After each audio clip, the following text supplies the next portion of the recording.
Mary Kay Cabot of Cleveland.com and the Plain Dealer posting this morning on X a couple of minutes ago that the Browns are still intrigued with Grant Udinski and Nate Scheelhaase, and they want to keep Jim Schwartz on potentially as the defensive coordinator.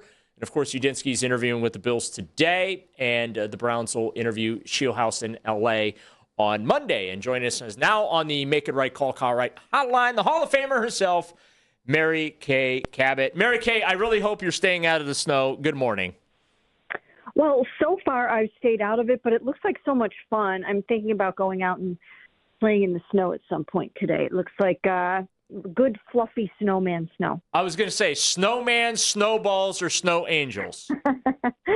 I would think snowman is where I would go with that, or maybe snow quarterback or something. Now, are you gonna like find a carrot and like for the nose, and I don't know, maybe some rocks for the eyes? Do you go that far? Absolutely. Yeah, you have to be all in if you're going to do this. Speaking of all in, I just read your post on X from this morning about Scheelhaase and Udinski. Looks like those two might be the leaders in the clubhouse. What do you think would be the separator for Andrew Berry and the committee that's doing this search between the two? Because there's cases to be made for both. There's cases, especially the inexperience factor, to be made as well. So what do you think is going to be the separator between Udinski and Scheelhaase as they try and make this decision? Well, I think they want to go through the process so that they can sit face-to-face with these guys and see what they're actually like in person. Go through the whole entire process. And we know that they have an extensive interview process with all of their, tests and personality tests and things like that. And so I do think that they want to get in front of him and talk to him and make sure that because he is so young and so inexperienced from a play calling and coordinator standpoint, that they need to know that he can handle all of the things that go along with being a head coach. And they are many. And you have to be able to handle all of the adversity that comes your way. If I were them, I would be presenting him with 3 or 4 crisis situations and asking how he would dig himself out of those, or asking him how he would address those things with the media, because those things will start happening right away, especially it seems sometimes in Cleveland where they take chances on players that maybe some other teams would not take chances on. So any coach here has got to be ready to handle that adversity and deal with that, because that is a huge part of the job. Mary Kay, you've reported that both Udinski and Scheelhaase are open to Jim Schwartz returning as the defensive coordinator. Is there any chance that Jim could separate himself from these two young candidates, or is he really being thought of as more of a coordinator at this stage in the process? I think that right at this moment, all of their candidates are still in it. I don't think you can rule out any of them, although I'm sure they have them sort of ranked heading into Monday's interview. I don't think any of them are out of it. And the reason why I say that is because if Todd Monken were out of it by now, he would already be the offensive coordinator for the Giants. I think they have told him to sit tight and let the process play out if he's willing to do that. Now, he probably could have gone and taken the coordinator job by now for the Giants, but I think there is some sense that these two young guys have to prove to the Cleveland Browns that they can get the job done. And if they can't, then maybe they do lean more towards a more experienced guy, someone who has successfully run the Ravens offense for the last 3 years and called plays for so many years. Out of the offensive guys that they have still on their list, Todd Monken is the only one with play calling experience. So, so you don't want to rule him out at this point. And he also is open to keeping Jim Schwartz as his defensive coordinator. So you just can't rule anybody out, including Jim Schwartz. And we have to see how this is all going to play out. Mary Kay Cabot, Cleveland.com, and the Plain Dealer joining us on the Make It Right Call Right hotline. Mary Kay, Anthony Lynn, we found out last night. He interviewed the team, made that announcement this morning, confirming the reporting there. Where does he fit in this whole thing right now? Well, Anthony Lynn has been a head coach, so he's one of only two guys in this search that have been a head coach before, and that counts for a lot. That counts for something. And Anthony has also been the running backs coach of the Cleveland Browns. He's been successful at every one of his stops. He's worked with, some really, really good quarterbacks along the way as well. And he's someone that, I don't think that, of course, they didn't just interview him to satisfy the Rooney Rule. They really like Anthony Schwartz too, and once again, they know him because he's worked here before. So a lot of merit to Anthony Lynn, and it would be. I hope I didn't say Anthony Schwartz, did I? You did. It's okay. I've called Sean McVay Mike McVay like 150 times. So sorry about that. They're all running together. Yeah, they are. But anyways, no. So yes, he's an excellent candidate in his own right. And once again, I don't think that we can rule out any of these guys. Well, I do have to imagine that, if they go forward with one of these younger candidates, they're probably going to want to build an experienced staff around them on both sides of the football, right, Mary Kay?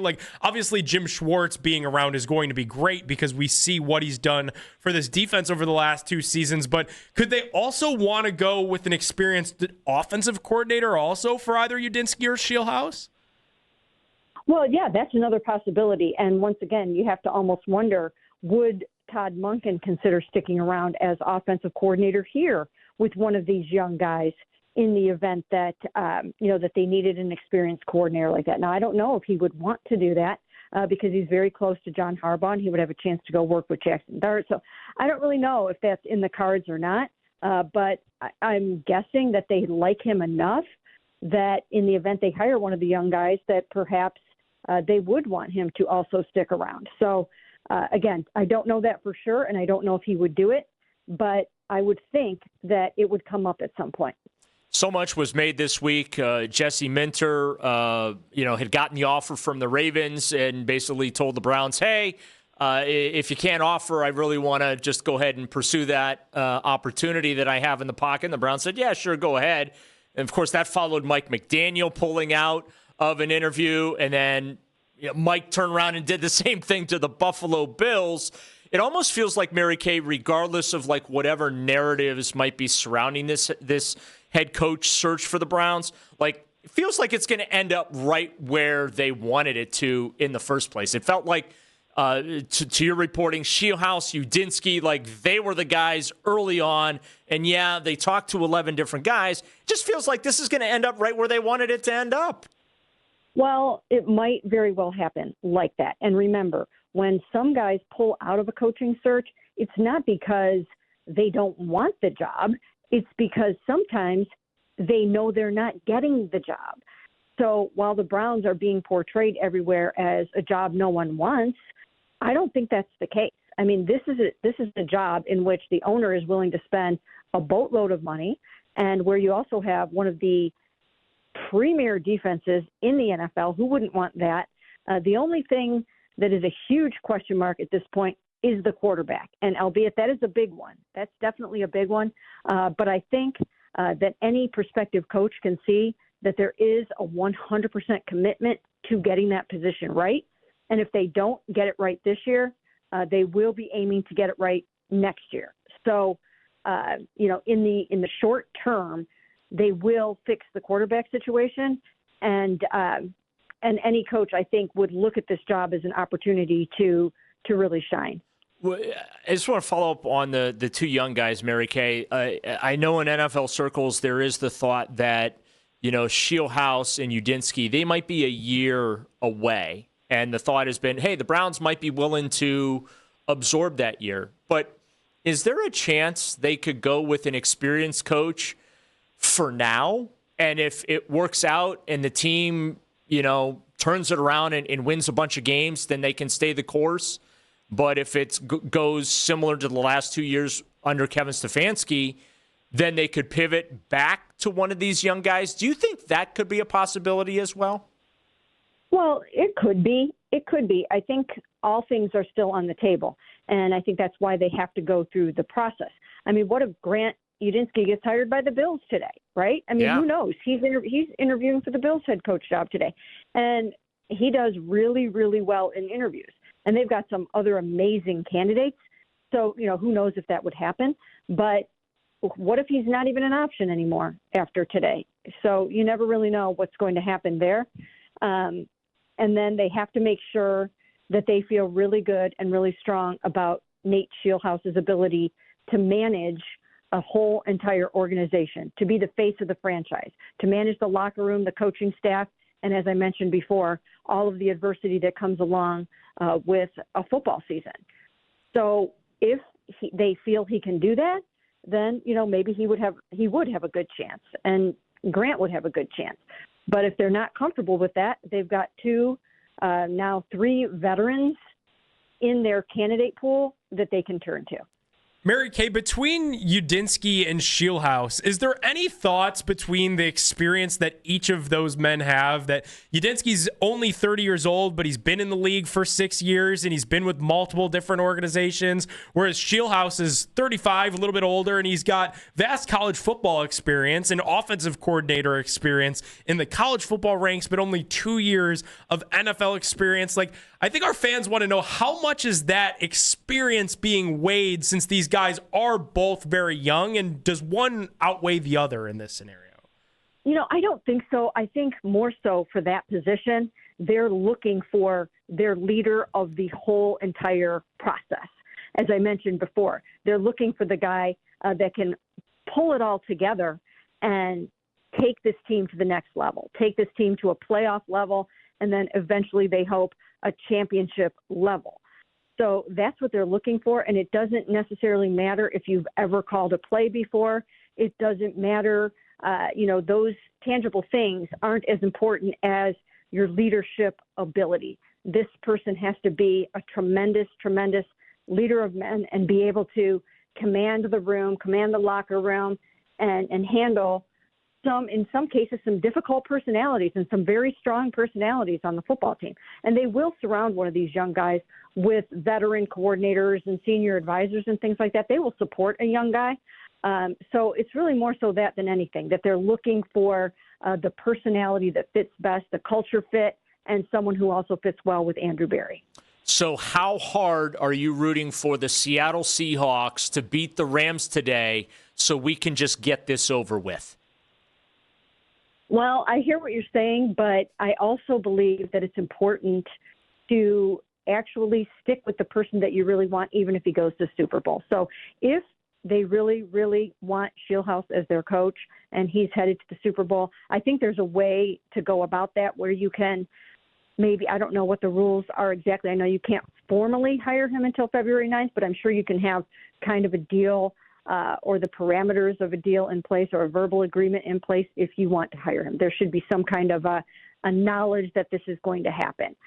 So I would wait. I would not let the Super Bowl get in the way of landing the coach that you really want. Mary Kay, will there be any tells? I feel like we've got all these people on social media trying to figure out, and you had mentioned Udinski today in his interview with Buffalo, and I believe today is his first interview with the Bills. If he gets fired, obviously, or if he gets hired, rather, obviously he's out of the mix, or if Scheelhaase goes to the Super Bowl, do you think there will be any tells of what direction the Browns decide to go in as we get past these games and past Udinski's interview in Buffalo today, where we'll be able to kind of infer which direction they could be leaning? Yeah, I think that, we might have a little bit better of a handle on it after today, once again, because we'll probably hear some things maybe coming out of Buffalo about how that interview went, what's going on there. Maybe we'll just, when these games are on, I think we'll get a better handle on, what some of the candidates are telling people. So we might know a little bit more today, but I still think the Browns are going to play it very, very close to the vest until after they interview Nate tomorrow. That's why she's the Hall of Famer that she is, Mary Kay. Thanks so much. Good luck with the snowman today. I don't know that it's packable. There's a lot of snow. I don't know it's as packable, so water bottle, little spritz of water that helps to improve the packability for your snowman, okay?